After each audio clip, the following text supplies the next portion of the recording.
Namaskar and welcome to Indian Diplomacy, show on India's national broadcaster, Doordarshan, about Indian foreign policy, India's international relations, and key concepts and phenomena that are global but have an impact on India's rise. Viewers, this is a special episode where we are doing a deep dive into the concept of global power politics.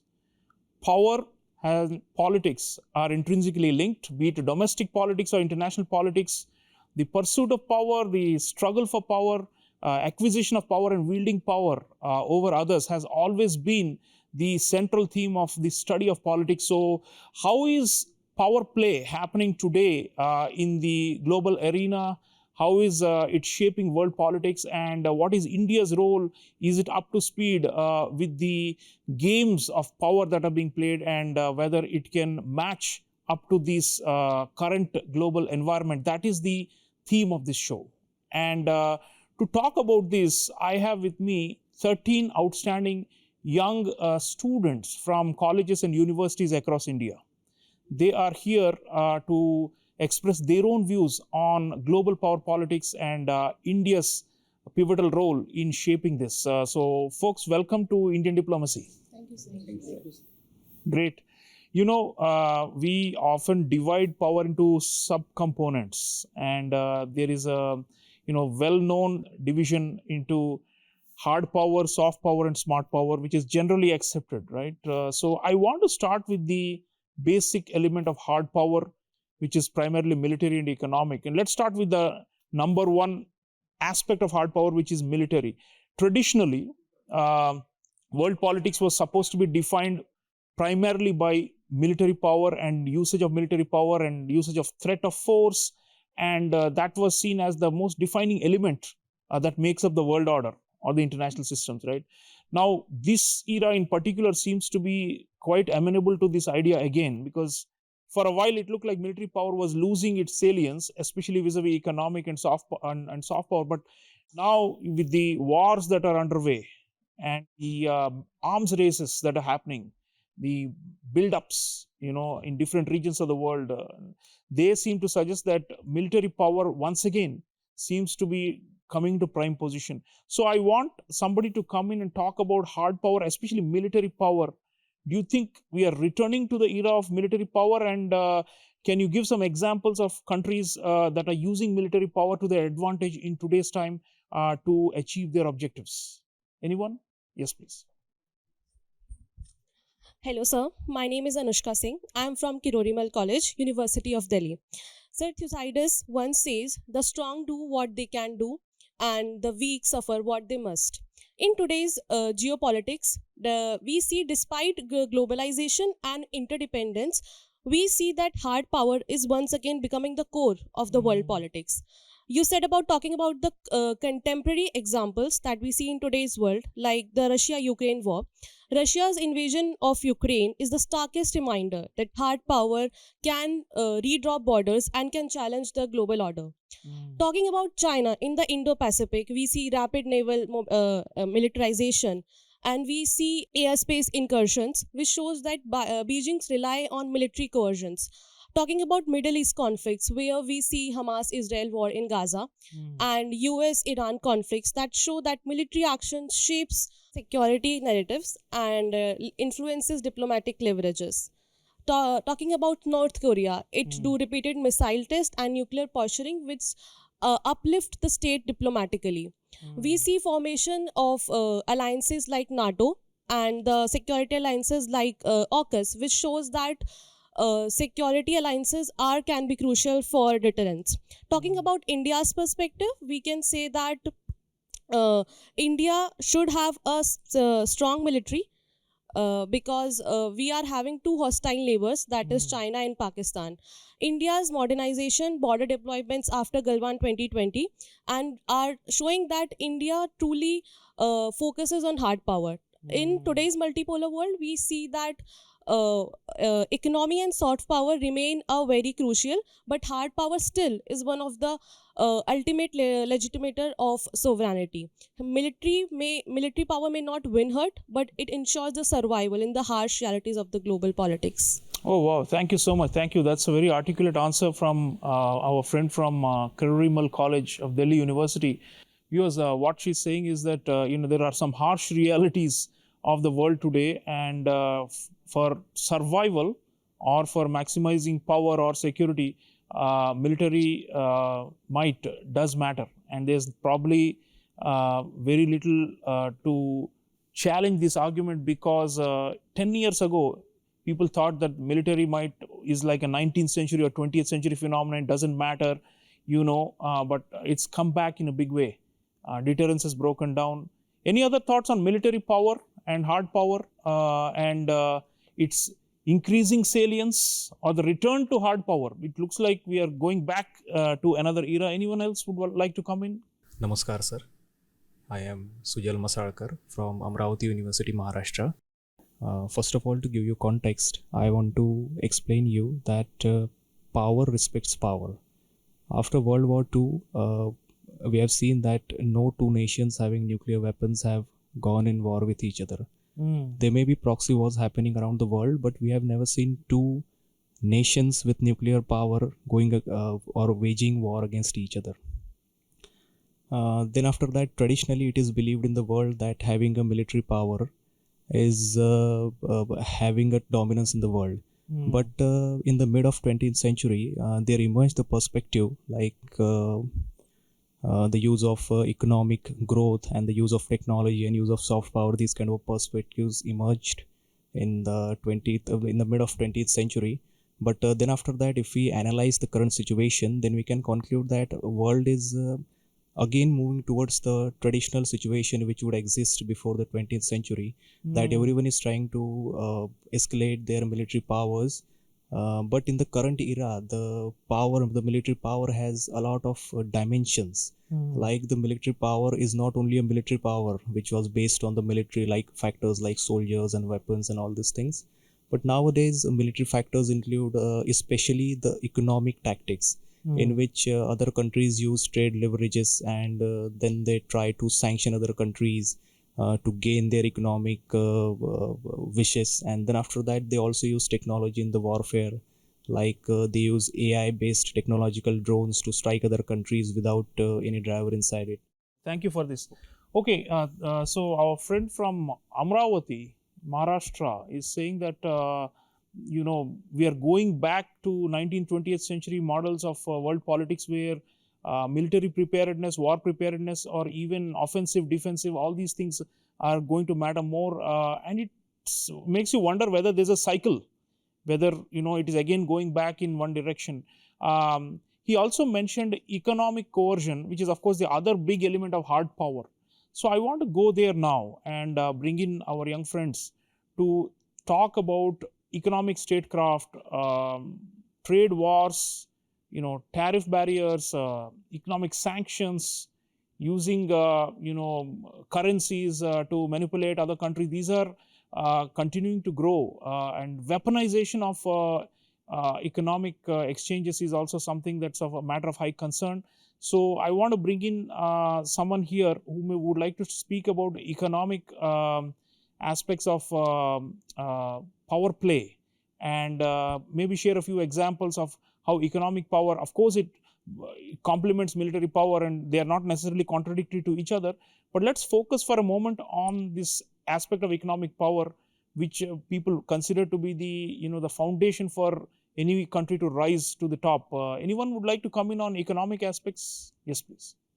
My name is Masha. I am an alumni of OP Jindal Global University, Political Science Honours. And I would like to throw some light on economic diplomacy and economic coercion, because I have begun to feel, and I also would like to put on this analysis, that military might has started to get replaced by money might, that is economic coercion.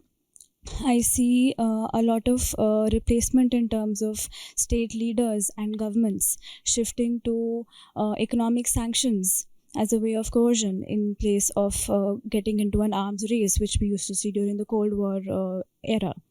If I have to place quick examples on the show, I would like to talk about US specifically. We have seen for a very long time US has been placing a lot of sanctions on countries like Venezuela, Russia, Iran. And with regard to India, we see the sanctions that have just come up because of the disagreement of Trump. Tariff barriers, which the they're tariff also calling barriers. sanctions. Absolutely, yes. Because India has been going around independently getting into an oil trade with Russia, which has upsetted Trump. Now, that is one of the core examples of economic diplomacy or economic statecraft. We've been able to observe this over a period of time, that Washington has always taken this as a leverage, because dollar diplomacy and dollar dominance has always been the case in the international arena, which is turning out to be unfortunate for the rest of the world, and especially the global south. And we've begun to see the repercussions, of course. Coming down to our neighborhood, let's talk about China, for example. We have seen this happening over a period of 10 to 20 years, that when we talk about the BRI, that is the Belt and Road Initiative, it has been created in a very strategic manner to actually pretend to help your neighborhood or a country, and in turn you ensure that that the country you're helping out turns into a deeper debt, and you end up buying the nation. Now, how do you buy a country?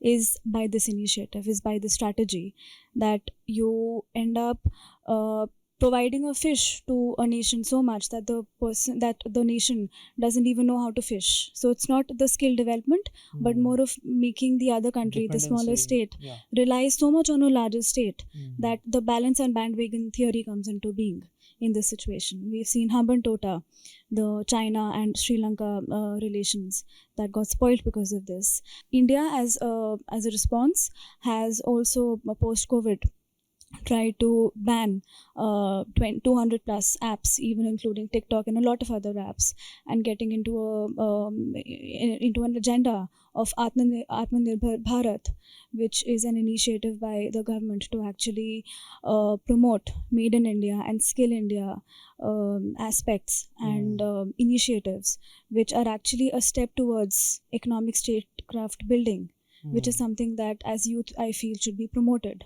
further ahead. Right. Thank you. Viewers, our friend from OP Jindal Global University is saying that, major powers, big powers, United States, China, she's given two examples, use economic coercion, and they've got a whole range of tools to be able to influence and to dominate countries. So, China has also, adopted export controls and restrictions on rare earth minerals, for example, which is considered to be like a blackmail, economic blackmail.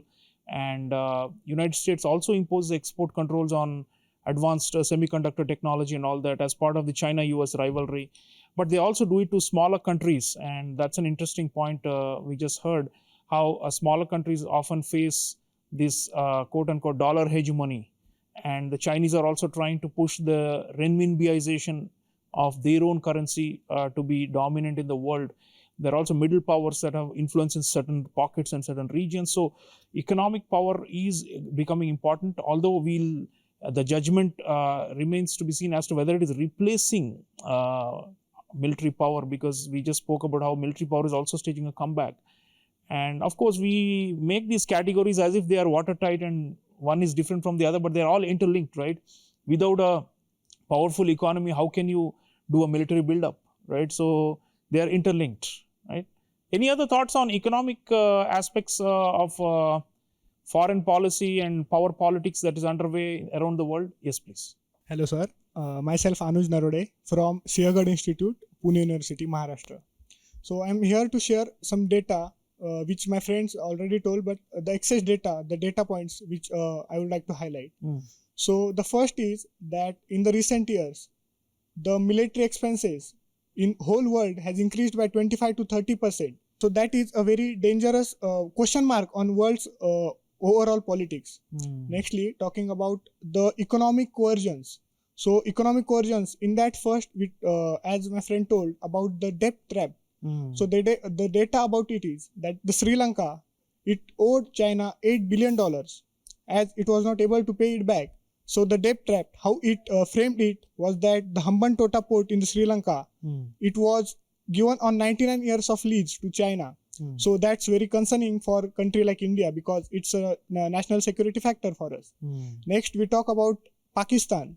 The same debt trap was applied there as well, wherein Pakistan is in debt of China.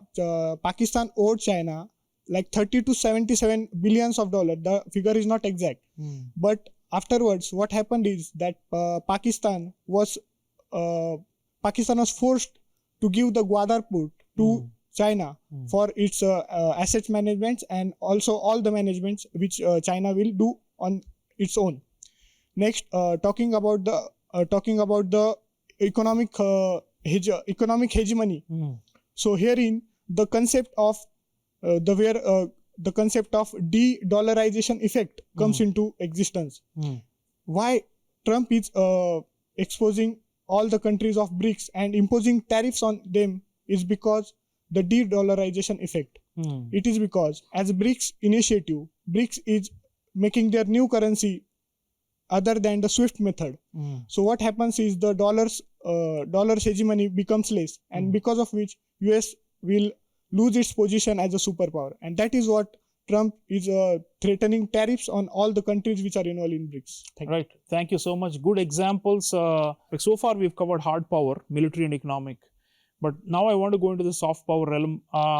There is a view among some that soft power is incomplete or incapable of achieving the goals without the backing of hard power.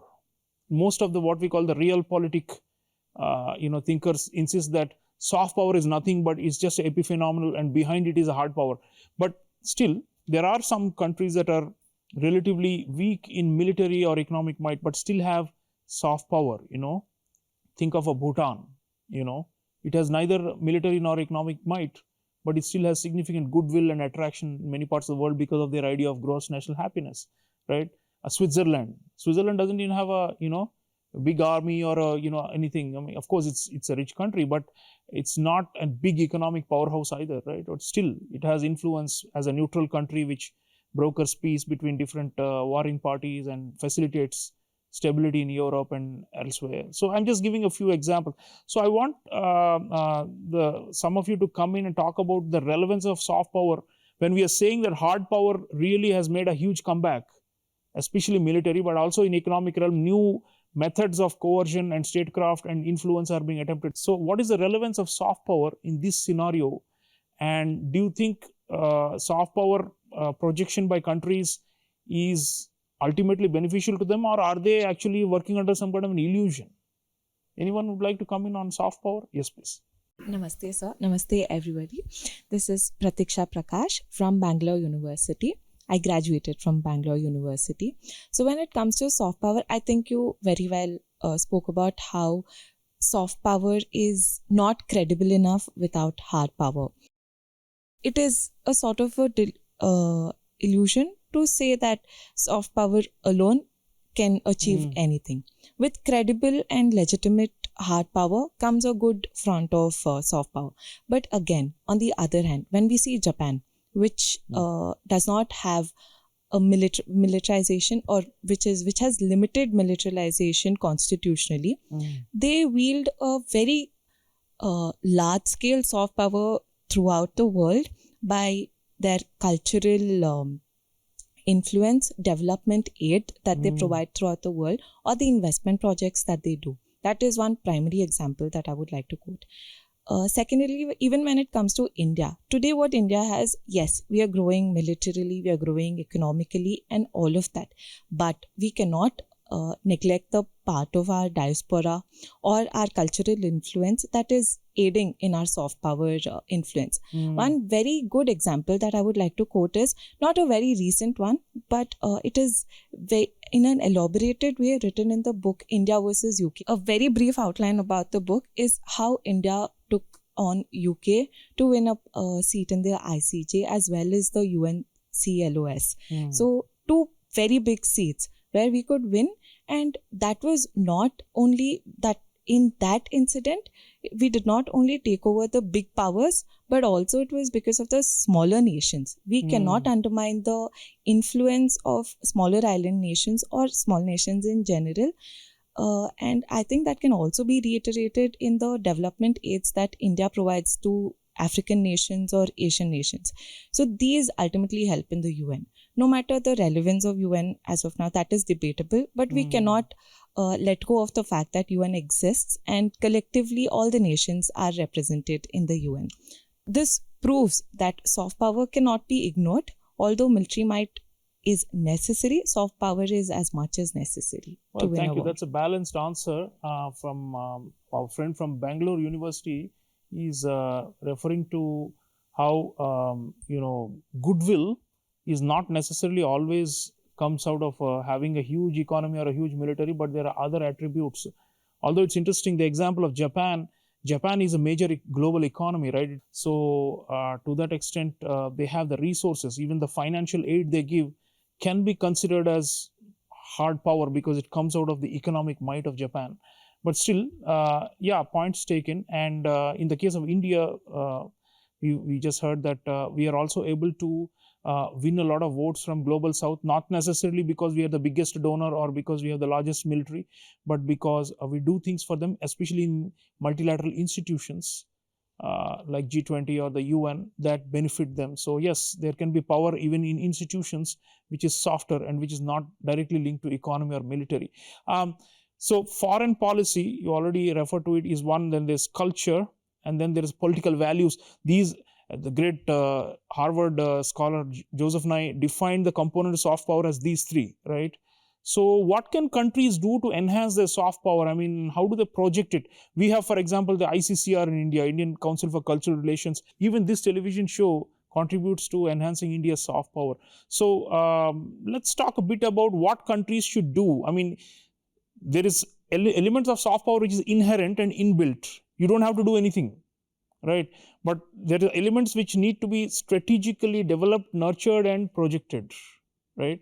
So what can countries do to enhance soft power, and what is your view of the Indian soft power as it exists? Anyone else would like to come in? Namaste, sir. I'm Akhileshwar from Holkar Science College, Indore. And to your question, how we can enhance our soft power, or how it could play a major role in international relations. Sir, in the recent examples, if we can witness that Confucius Institute's influences in Latin American countries, we can also influence our soft power through educational institutes. We can also leverage the critical digital public infrastructure, for example, UPI payments and CoWIN portal, how we distributed vaccines and all. And we can also influence soft power through humanitarian aids and disaster, like we are aiming for net security provided in the Indian Ocean region. Also, I would like to add up upon India's cultural factors in the form of Ayurveda, Bollywood, and in the form of we celebrate World Yoga Day on our influences. Also, it was our push to celebrate International Millet Year in the International Millet Year in 2023. So, though we have to be realistic, we have soft power can be used as a backing channel of hard power. It is not an alternative to hard power. We do have to develop on the lines of hard power, as well as we are the fourth largest military and largest importer as well on that line. Right. Thank you. Thank you. Our friend from Indore is mentioning many examples of what India already does, but what we can also do. Foreign assistance during disasters and crises, humanitarian assistance, disaster relief always also helps enhance soft power. Okay.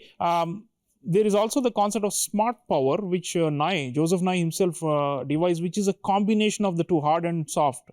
And he has especially highlighted the importance of narratives and info wars and managing the discourse and shaping global public opinion. So I want someone to come in about smart power. Okay, what is India's smart power, and how are other countries using smart power, and can we leverage this tactic where we use a combination of the two to achieve our national goals and to enhance our status in the world? Yes, please. My name is Shah Fahad. I'm a graduate of National Institute of Technology, Srinagar.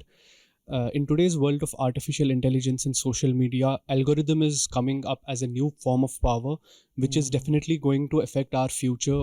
How our future is going to be, it's totally going to be dependent on it. We see American hegemony on technology and social media, how we use Facebook, Instagram, Snapchat. That's everything being done by America. So after seeing this, we can understand how algorithm is becoming a new power, a real power of the 21st century.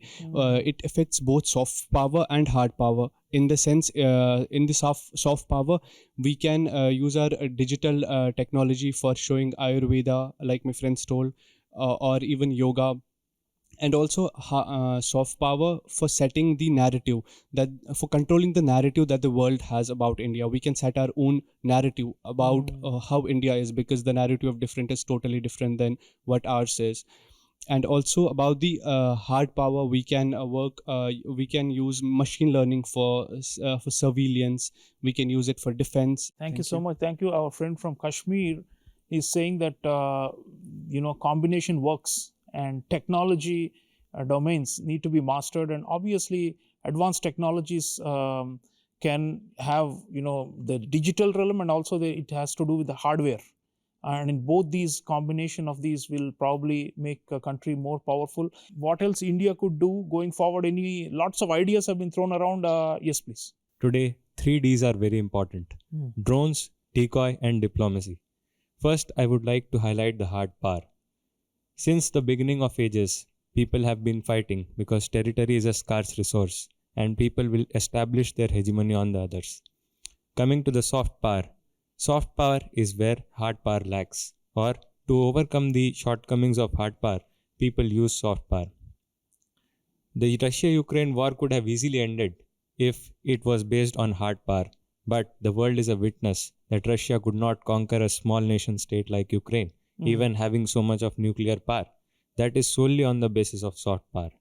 Speaking about Operation Sindoor, India displayed a great example of smart power, wherein it not only made precision strikes using the world-class indigenously developed military might, like the Akash missile defense system, and using the other equipments such as the S-400 Sudarshan, the Rafale aircrafts, as well as while displaying its soft power, it sent its various teams in order to advocate for its fight against terrorism. Thank you so much. Okay, so again, India using a combination of hard and soft power. Interesting example given by a friend from Maharaja Agrasen College. Anyone else would like to come in?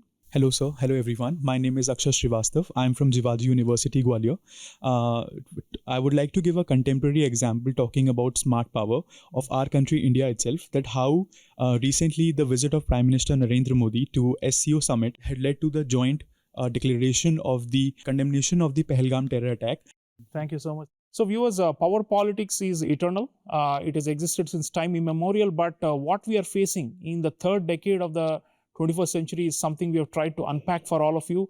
Do think about these different dimensions of power and how India is rising to the challenge that this combative and competitive world order poses to it. Thank you for watching. I'll see you again next time. Until then, take care.